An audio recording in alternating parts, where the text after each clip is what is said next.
Hey guys, welcome back to my channel. Today I'm going to be showing you all about my Mungyo watercolor palette, and I made a little color chart here for the palette. It's a 48 pan color palette and it's really reasonably priced. It's professional quality watercolor and I think it's about $60 for the entire palette, and I've been really loving this. It's really good if you don't have a lot of space and need something really compact.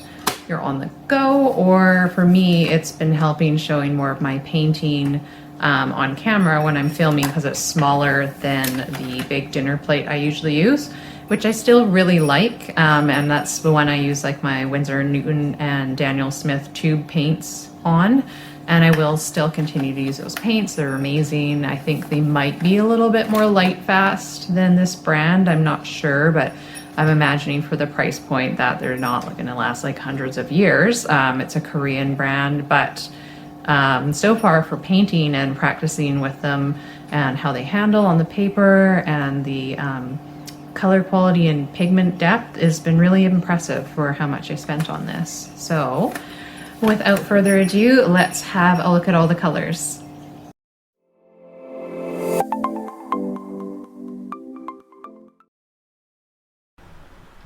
So I'm using some 90-pound paper by Brownie to make a little insert to fit inside this palette. This is the Mungyo 48 pan watercolor palette, and that's the box it came in. It has all these amazing colors in it, and I think it's at just about $60, a great price point, and the quality of watercolor is really good. It says it's professional quality.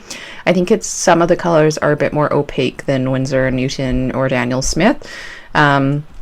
But it comes with so many colors, so if you're starting out, this is an amazing way to get a huge range of colors to work with, and making the color chart is really helpful for learning how to use them and mix them.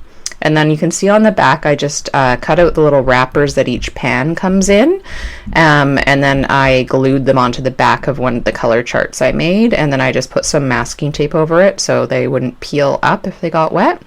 Just because I didn't want to throw the wrappers out. They're also beautiful and they have the color name and number on them as well. So if you want to do that, then you can. I'll show you how I do it at the end. It's a little bit finicky, so I do speed it up.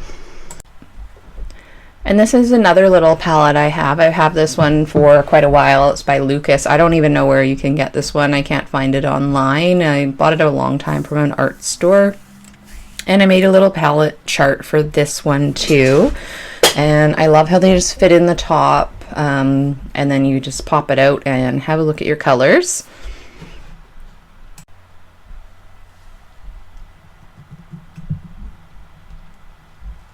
So this is my little paper cutter from Fiskars, and I'm going to use this just to cut a nice rectangle out for the video. I'm going to put the measurements in that I use for making this color chart in the description below in the video notes. So if you want to make one just like the one I'm making, you can check it out. All the little color cells that I make are not exactly even. I kind of just spaced them out so that they would fit, but I believe they're about 3/4 of an inch wide each. But just again, have a look down in the description below. I find making color charts really relaxing. Sometimes I'm too tired after work because I do work a full-time day job as well as do all this art stuff, and I really want to paint or do something creative and I just don't have any focus. And so making a color chart or just color swatching and mixing colors is a great way to just kind of relax and explore your creativity if you don't have a lot of time.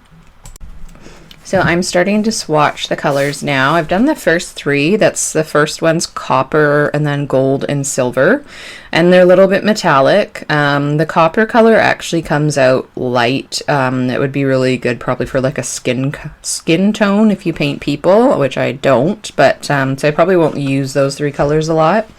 Then there's pearl white and then regular white. Some watercolor artists don't want to use white or don't like to use white. I've been enjoying using it to mix it into other colors to create pastel tones, so give that a try. And then we have Jaune Brilliant, Naples Yellow, and I'm painting in yellow ochre right now, followed by Raw Umber.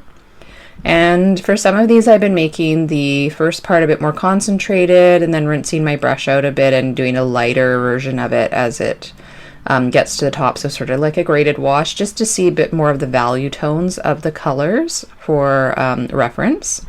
And that was French Gray, and now I'm working on Indigo. And then it'll be going on to black. So there's an actual true black in this palette as well. Next is Permanent Light Blue. It's a really beautiful blue color, followed by Yellow Green, and then Sap Green, which is one of the greens I use a lot for mixing leaves with this set. And then Cadmium Light Green. I don't use that one as much. Some of the greens are a little less natural looking in this set, and so you can mix in a little bit of red to tone them down a bit. This is Hooker's Green. It's also more of a natural color, followed by Viridian. And then we're moving on to Cerulean Blue, which is a nice light blue. And then Prussian Blue is up next. So there's a lot of nice blue range in this set as well. Cobalt Blue is next. And then Ultramarine Blue after that. And then we go into the purples. The next color they just call purple. To me it's more a bit like a violet or cobalt violet tone. And then this is Permanent Violet, which would be more like your Winsor Violet in the Winsor and Newton line. And then Greenish Yellow. This is another nice natural green, and Olive Green. Really like both of these greens for mixing leaves. Followed by Olive Brown, which is a color I haven't had in my range of colors before, which I really like. And then Green Gray, also another great natural kind of greenish earth tone. And after that, there is a green called Malachite Green. As you can see, there's a lot of greens in this set, so it's another reason why, as a botanical artist, this is a really great set to use. Some sets don't actually have that great mixes for greens to use. Then we had Deep Phthalo Green, and then Van Dyke Brown. And then the next one is Burnt Umber, followed by Brown Red, and then Light Red, and then Raw Sienna, and Burnt Sienna. And I find this Burnt Sienna in this set is a little more red than brown, whereas the Winsor Newton Burnt Sienna is a bit on the brownish side. Both are great colors to use though. Then we have Lemon Yellow, and then just a regular yellow. Next, Yellow Orange, and now I'm working on just the orange color, followed by Vermilion, and then Scarlet Lake. Actually, they just call this one Scarlet, but it would be Scarlet Lake in the other professional series. Permanent Red is next, and now we're into the pinks. So Permanent Rose, and then Rose Madder, and then Crimson Lake after that. And the next one is Cold Pink, which I really like. And then lastly, we finish off with Rose, which is clearly like the Opera Rose in the Winsor and Newton series, which is that very fluorescent bright pink. Now what I'm doing is I'm just going through with my waterproof Pigma marker.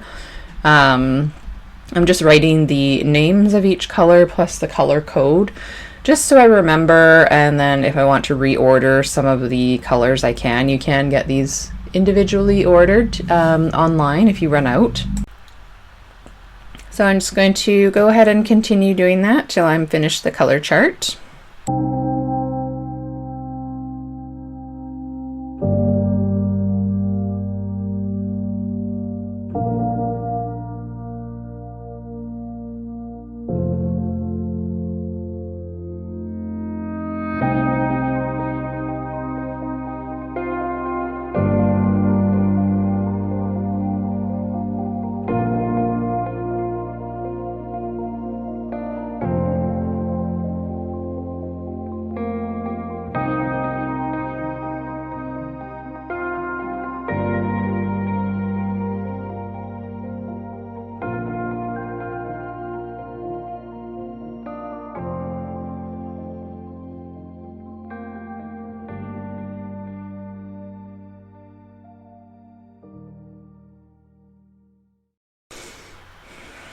And as promised, this is the footage of me gluing the wrappers on the back.